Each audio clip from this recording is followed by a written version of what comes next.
This is Geneva camp in Dhaka, Bangladesh, where 30,000 people have lived like animals in a ghetto for more than 40 years through discrimination and total apathy from their own Muslim brothers. There are 70 similar camps across Bangladesh.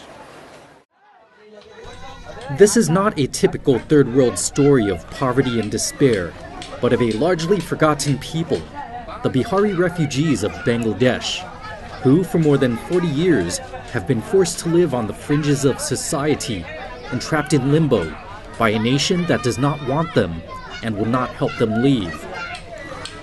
These refugees, numbering about 160,000, exist merely as numbers on ration cards, but they ask only to be recognized as human beings.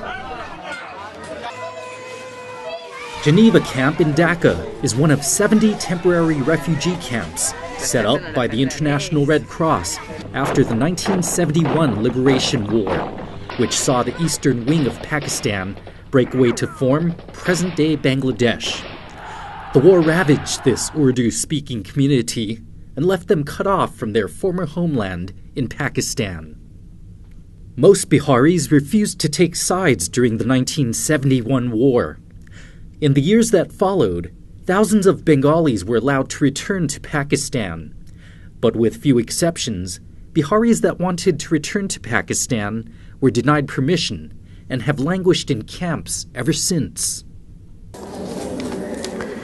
This is a two agreement signed by the government of Bangladesh, India and Pakistan in 1974, and government of Pakistan and Bangladesh assure us that you will be repatriated to Pakistan within 3 years.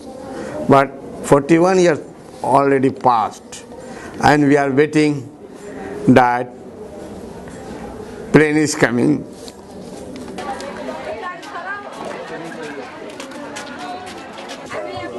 Conditions in Geneva camp are dire. Residents live in 8-foot by 8-foot cells that also serve in some cases as their workshops. Privacy is non-existent, and sanitation is so bad that municipal workers have refused to collect refuse from the camp. Nearly 30,000 residents share only 270 toilets. Most of them have no national ID card and can't obtain alternative housing or decent employment. We have requested the Honorable Prime Minister of Bangladesh on frequent occasion, even in written, that we are also human beings, at least on a humanitarian ground, you please come forward. Help us rescue from the present situation and horrible situation. Male residents in the camp scratch out a meager living running small shops, while the women, most of them illiterate, are largely unemployed, except when they can find piecemeal sewing and embroidery jobs. A few have managed to find informal work at local garment factories. Only 6 of the country's 70 camps have a school, so the bulk of the estimated 19,000 school-aged Bihari children receive no formal education.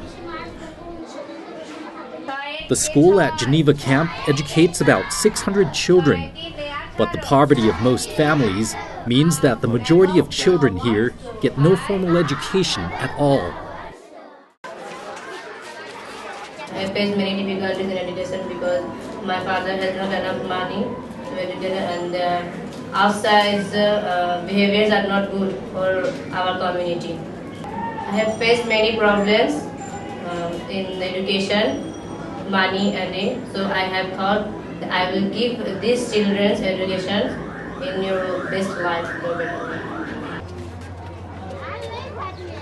Conditions in other Bihari camps are not much better and often much worse. Residents of Adamzi Geneva camp in Narayanganj district, about 25 kilometers south of Dhaka, suffer from chronic flooding after a newly built factory blocked their drainage facilities. Most of the houses fill with water, even after a light rain. Camp officials have complained to local authorities, but nothing has yet been done. We most humbly request the Honorable Prime Minister of Bangladesh, the world leaders, the world community, United Nations Organization, UNICEF, and other diplomatic agencies who are working for the humanity in distress to please come forward. And we have lost everything what we had previously. But please save us, save our new generation who are in the path of unition. Little has changed for Biharis in the past 4 decades, and most of them have lost hope that they will ever be allowed back to Pakistan. In fact, about 70% of all Biharis now want to remain in Bangladesh, but only if they are granted the rights given to their Bengali brethren. But stuck in camps, without sympathy or support from the government or civil society groups, the plight of the country's Biharis is not likely to change anytime soon. This is Rock Ronald Rosario, UCA News, Dhaka, Bangladesh.